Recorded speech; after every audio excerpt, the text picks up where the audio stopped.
Today I'm making banana bread with a very surprising ingredient, cottage cheese. This recipe strikes the perfect balance between taste and health. We're getting protein from the creamy cottage cheese, and the banana bread gets its sweetness from the natural sweetness of the bananas, with some honey or maple syrup as well. I promise you are going to love this one.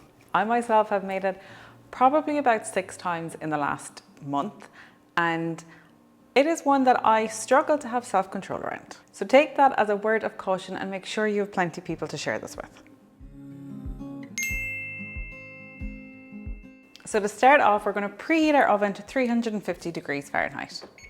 And you want to position the oven rack to the middle of the oven. Then you're going to prepare your loaf pan. You can use parchment paper, or I have these loaf liners, which I got off Amazon, which I will leave linked in the description box below, because they are very convenient. Now, just to be extra safe, I do recommend still greasing your loaf tin, because you really don't want that banana bread getting stuck. Now we're going to start off by mixing together the dry ingredients. So the first thing that we have is whole wheat flour. Now, depending on the flour that you have, you may or may not be able to sieve it. If you can, I recommend to do so because this introduces air to the bread and it helps make it that little bit more light and fluffy, which is what we're after. We don't want a big, dense banana bread. Then we have some baking soda, and make sure you're using baking soda and not baking powder. I'm also going to add some cinnamon. Now this is optional, but it adds a lovely kind of cozy, warm flavor. Now you need 1 teaspoon, but this is basically gone, so I'm just gonna go for it. And then you do also need a tiny little bit of salt, and this will just help tie everything together. And then just make sure to give everything a good mix. Now we're gonna move on to the wet ingredients. And the best thing about this is that you can mix the wet ingredients together in a blender, because I know some people don't like the thought of cottage cheese that is a little bit lumpy. We're going to blend the cottage cheese down. Now I'm using a 4% cottage cheese here, and I would recommend to do the same because it really doesn't have that much more calories than the lower fat versions, and it'll just give that little bit more creaminess. And when you're choosing your cottage cheese as well, I would recommend looking out for one that has live written on the carton. And this will provide some probiotics and help with your gut health. So a little tip there for choosing the best cottage cheese. After that, we're going to add 2 eggs. We're going to add some honey. And then last but not least, we're going to add the bananas. Now for your bananas, you want them to look very ripe, which means they have a lot of brown, black spots on them. And I know this turns people off sometimes because they think it looks overripe, but when it comes to making banana bread, you want the riper the better, because that will bring more sweetness. These, in my opinion, are not ripe enough, but I want to make this recipe today, so we are going to just roll with it. I'm actually going to weigh my banana out because I like really precise measurements when I'm baking, especially for you guys. So when you make the recipe, you can replicate it with a very good chance of it turning out excellent. Perfect. And I will of course leave a link to the full recipe breakdown in the description box below. Now I'm going to pause here and ask that if you're enjoying the video so far, I would really appreciate it if you hit that red subscribe button below, because it really does help support my channel. And if you're looking for healthy, high protein recipe ideas, I would recommend following me over on Instagram. So we add in our bananas, and now we take it to the blender to do all of the hard work for us. And now we are going to combine the wet ingredients into the dry ingredients. As you can see, there is no lumps left from that cottage cheese. And then we're going to add our optional mix-ins. So I'm going to add, of course, some chocolate chips, because I don't think it's really banana bread if it doesn't have chocolate chips.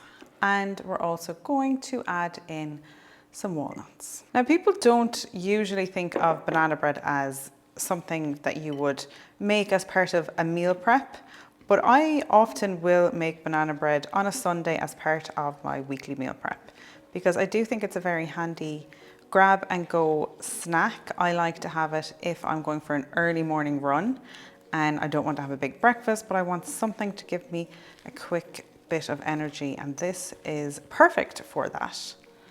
I'm currently training for a half marathon, and I'm training a lot because I'm getting married in a few months, so I want to make sure I'm giving my body the fuel that it needs to get through all of the workouts that I'm trying to get in. So you want to mix it together, but you don't want to over mix. You want to mix just until the flour has just about disappeared.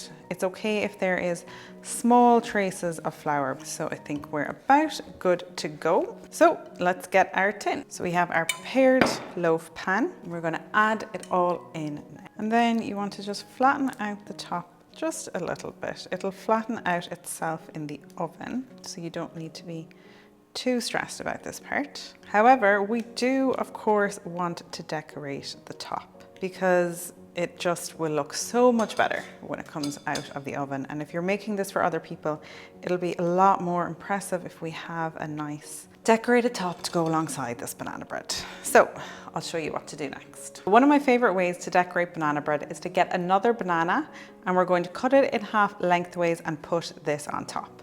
But I will say that if you do plan on freezing the banana bread, I would skip this step, simply because it just won't hold up as well in the freezer. And you want the inside facing upwards.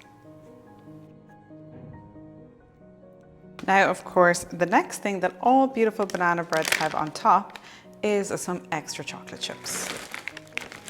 I don't recommend going sparingly here, and you can get creative, do different designs, whatever you feel like. If you don't want to use chocolate chips, you could do some extra nuts, or you could also try a drizzle of peanut butter or a drizzle of honey would be lovely too. Another option is to, at the end, when it comes out of the oven, is to melt some chocolate and drizzle some chocolate over the finished banana bread. That is always a winner as well. Okay, and now we are ready to go into the oven.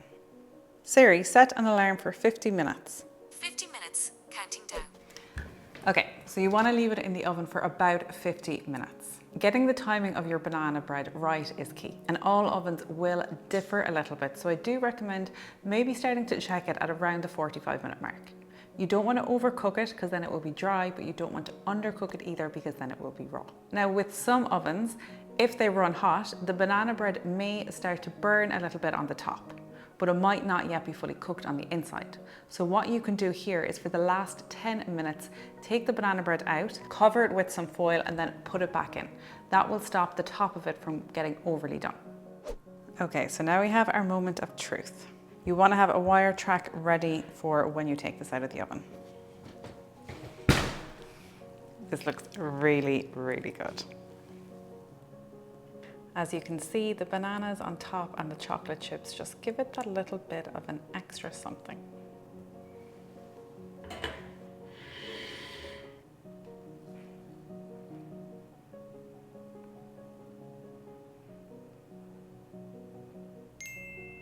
It has passed the test.